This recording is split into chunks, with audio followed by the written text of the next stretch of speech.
Good morning students, welcome to next current.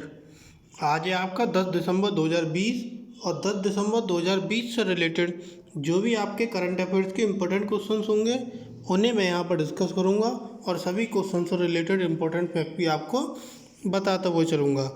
अगर आपने अभी तक हमारा चैनल सब्सक्राइब नहीं किया है, वीडियो के नीचे आपको सब्सक्राइब बटन मिलेगा, आप वहाँ से हमारे चैनल को सब्सक्राइब कीजिए, साथ ही नोटिफिकेशन बेल को भी प्रेस कीजिए ताकि आपको हमारी वीडियोज़ के सभी नोटिफिकेशन आपको सबसे पहले मिलें। अगर आप आज की वीडियो की PDF फाइल डाउनलोड करना चाहते हैं तो उसे भी आप वीडियो डिस्क्रिप्शन से डाउनलोड कर सकते हैं।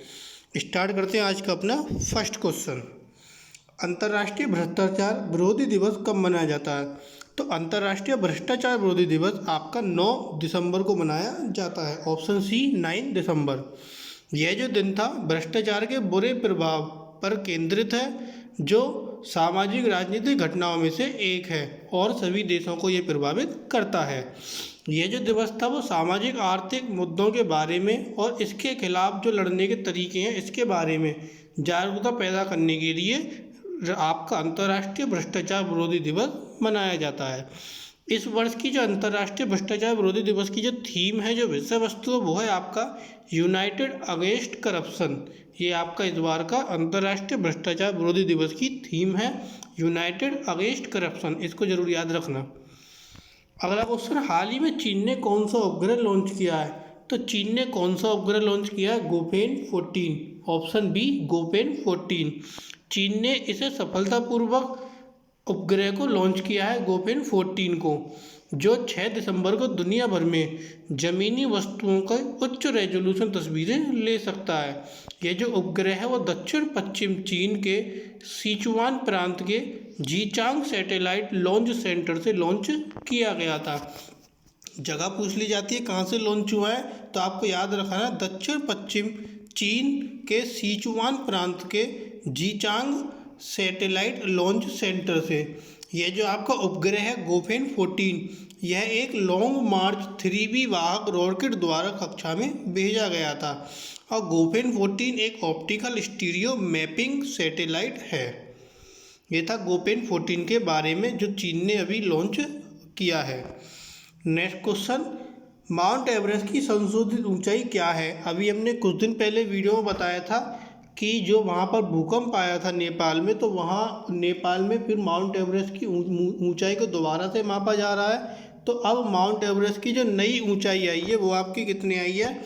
8,848.86। Option A.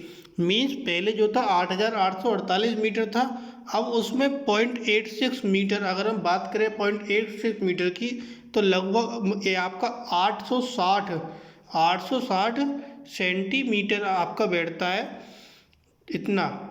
इसके साथ अगर हम बात कर 860 नहीं बैठता, ये 0.86 का मतलब हो गया 86 सेंटीमीटर।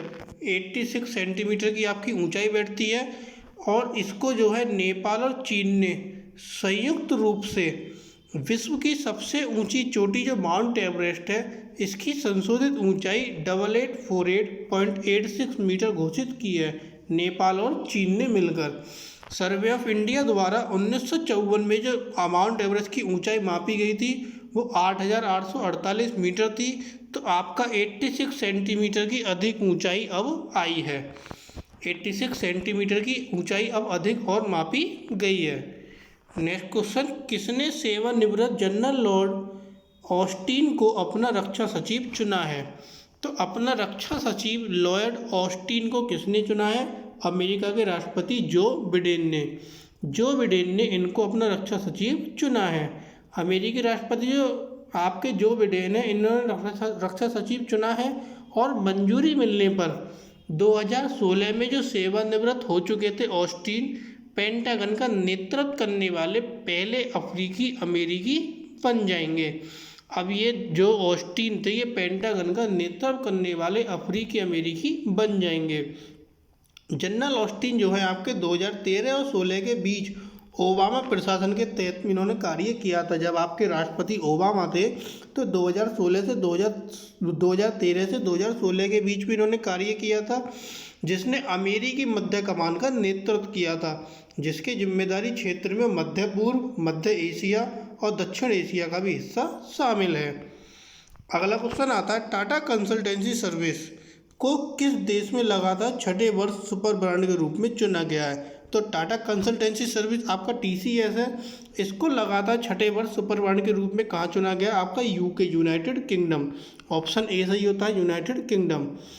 प्रतिष्ठित जो वार्षिक सर्वेक्षण होता है उसने UK को अपनी उत्कृष्ट ब्रांड प्रतिष्ठा, उल्लेखनीय व्यवसाय प्रदर्शन आदि के आधार पर सबसे मजबूत ब्रांडों में से एक माना। इसी के साथ जो TCS में महिलाएं कर्मचारी हैं, इनकी जो संख्या है वो 28% है, जो ब्रिटेन के IT क्षेत्र में 17% औसत से बहुत अधिक है। अगर हम बात करें जो TCS में आपके लेडीज कर्मचारी होते हैं, लेडीज एम्प्लॉय हैं, वो 28% है, और ब्रिटेन में जो IT का क्षेत्र है वहाँ पर जो आपके लेडीज एम्प्लॉय काम करते हैं वो आपके 17% है। तो 17% से 28% देखा जाए तो 11% का डिफरेंस आता है, और 11% का डिफरेंस अपने आप में बहुत ज़्यादा होता है।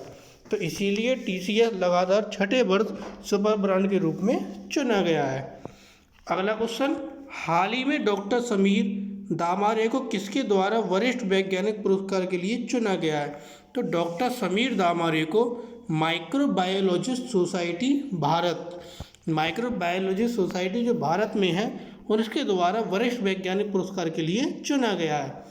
गोवा में जो प्रमुख वैज्ञानिक और प्रमुख विश्लेषणात्मक सेवा प्रभाग के ये प्रमुख हैं, और ये जो पुरस्कार है विभिन्न क्षेत्रों में काम करने वाले माइक्रोबायोलॉजिस्ट की प्रतिवर्ष प्रस्तुत किया जाता है। उन्हें यह पुरस्कार माइक्रोबायोलॉजी, एस्ट्रोप्रोफाइल और बायोटेक्नोलॉजी के क्षेत्र में उनके शोध के लिए मिला है। नेक्स्ट क्वेश्चन आता है, हाल ही में केंद्रीय चिड़ियाघर प्राधिकरण CZA ने बिहार और उत्तर प्रदेश में कितने नए चिड़ियाघरों को मान्यता दी है?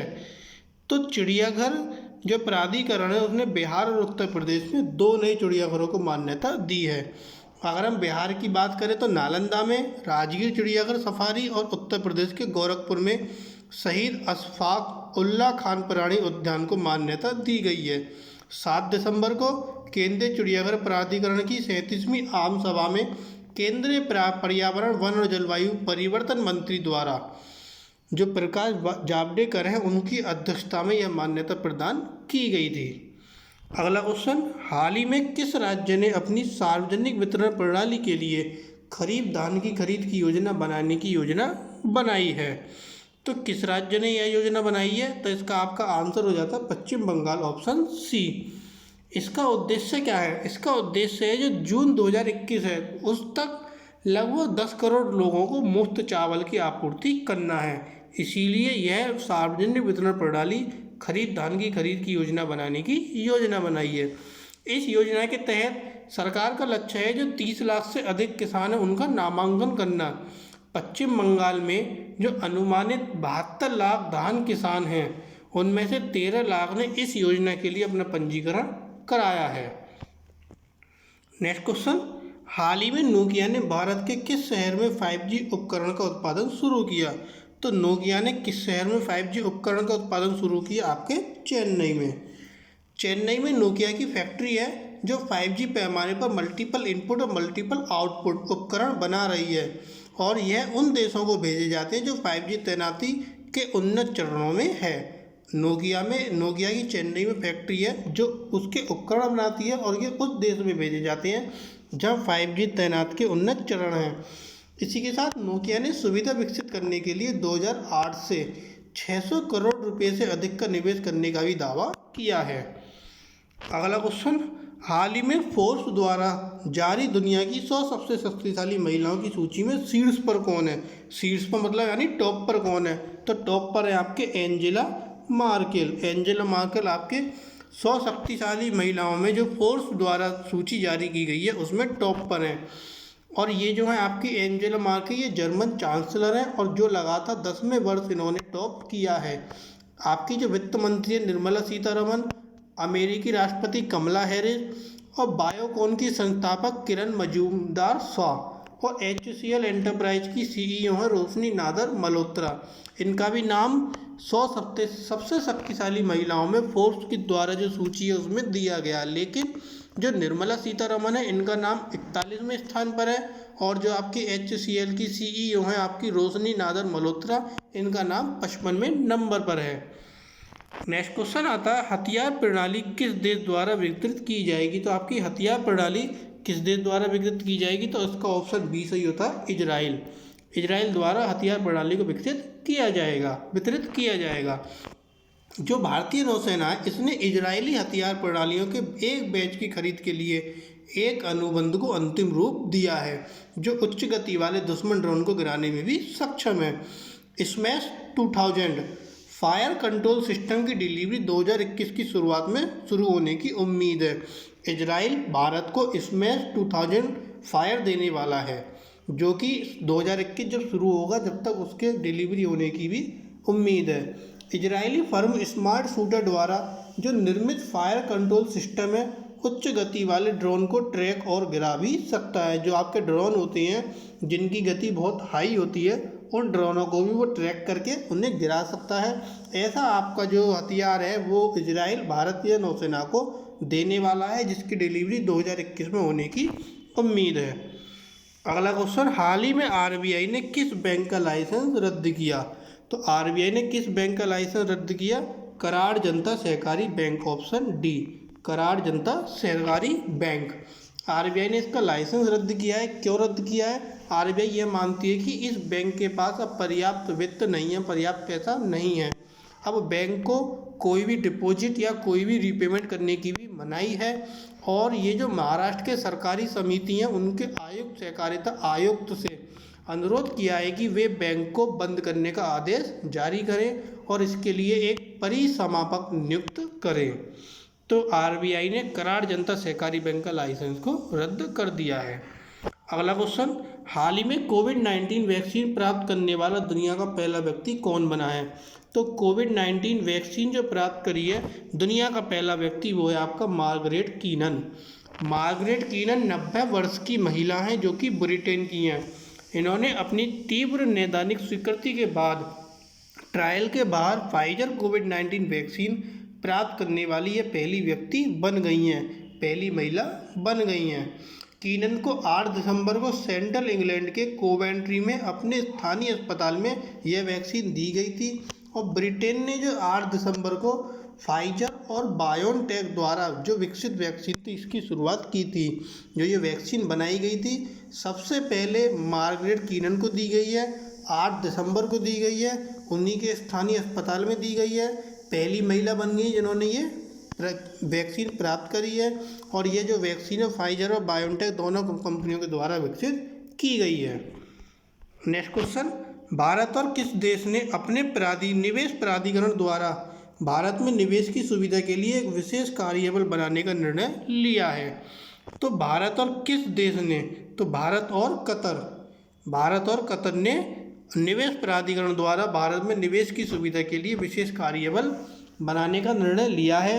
अभी हमारे देश के प्रधानमंत्री नरेंद्र मोदी ने तमीम बिन हमद अल थानी के साथ टेलीफोन पर बातचीत करी थी, और उस बातचीत के बाद जो कतर के अमीर ने भारत में संपूर्ण ऊर्जा मूल्य श्रृंखला में कतरी निवेश का पता लगाने का भी संकल्प लिया है। अगला क्वेश्चन आता है, हाल ही में ICAI स्टार्टअप मंथन 2.0 को किसने संबोधित किया? तो ICAI स्टार्टअप मंथन 2.0 को पीयूष गोयल ने संबोधित किया है। पीयूष गोयल हमारे वाणिज्य और उद्योग मंत्री हैं। उन्होंने बताया कि सरकार ने शुरुआती चरण में अपनी प्रारंभिक निधि की आवश्यकता में स्टार्टअप को धन मुहैया कराने के लिए 10,000 करोड़ रुपए की शुरुआती कोष के साथ एक कोष बनाया है। भारत में अब दुनिया का तीसरा सबसे बड़ा स्टार्टअप इकोसिस्टम है।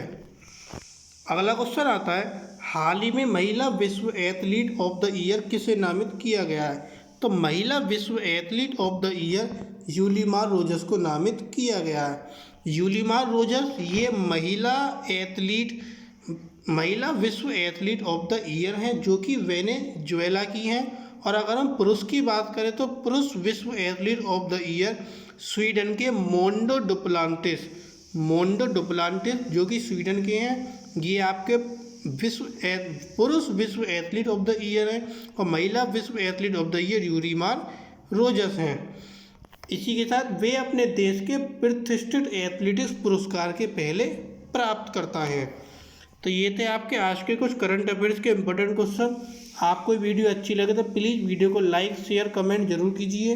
इसी के साथ कल आपके सामने जो हमारे 28 स्टेट्स हैं और 10 आपके यूनियन टेरेटरीज हैं, जो अभी आपका जम्मू कश्मीर स्टेट से हटकर यूनियन टेरेटरीज में शामिल हो गया है, तो अब आपके 28 स्टेट और 10 यूनियन टेरेटरीज, इसके बारे में जो भी आपके कैपिटल होती है, राजधानी होती है, राजधानी के साथ में वहाँ के मुख्यमंत्री, वहाँ के राज्यपाल, इन सभी की एक वीडियो आपके सामने कल आएगी। तो प्लीज़ ज़्यादा से ज़्यादा चैनल को शेयर और सब्सक्राइब कीजिए। Thank you.